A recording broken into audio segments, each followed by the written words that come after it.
10 years ago, you got married to Danilo. I did. You will be celebrating your 10th anniversary this year. Yes, Diba? After thank you, 10 Lord. years, after all, I know, napakabilis ng panahon. Pagkatapos ang lahat ng panahon ito, ngayon sa buhay mo, what do you know about love for sure? What I know about love for sure is that it never ends in romance, you know. Every day is a work that is voluntary because your faith and your love means I am committed to this until the day I die.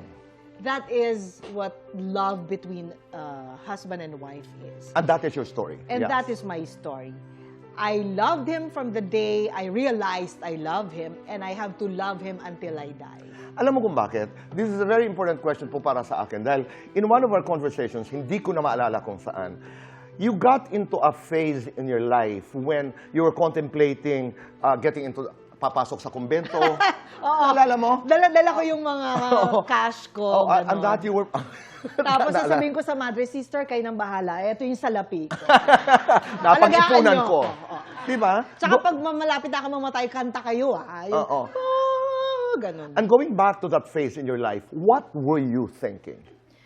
In the context of love, ha? Yeah, because I believe I really want to love and my heart is full of love.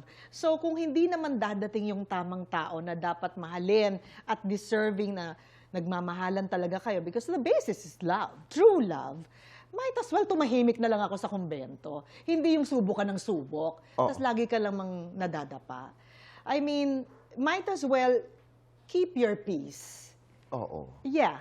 Than to force yourself or force other people or, you know, just to be seen that you are not alone, keep your peace. Tama. Oo. Yeah. Paano binago ang lahat ng ito? Paano binago ang buhay mo ni Danilo? Danilo is a man of strong faith. And his patience is immeasurable. You cannot imagine being married to an actress. It's a disaster. Every day is a drama.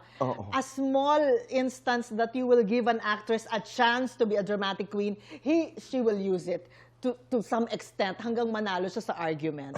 My husband is so patient. Okay. So, because maybe also he's used to actors. I mean, being a critic himself. Hindi nga. Di ba? but you're But it's used different. to actors. You're used to actors, you watch them. But to live with them, Tama. Iba yun. iba yung pinagdadaanan ng asawa. Kasi iba-iba yung atake ko araw-araw. Meron ako. Oo.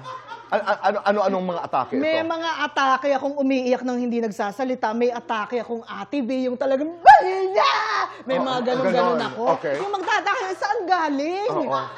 Oo. At anong gagawin ni Danilo pag mga iba't ibang atake ang nakikita niya? Tatahimik. Uupo, haharapin ako, tapos, what is the problem, love? Okay. What? How is it? What's going on? Don't think, don't go there. Don't go there. Tapos yung, syempre habang ginaganon ka, bibigay mo rin yun. Yung,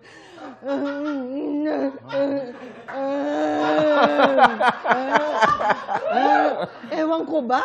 Okay. Di ba yung mga artista na nga sa trabaho, Artista pa rin?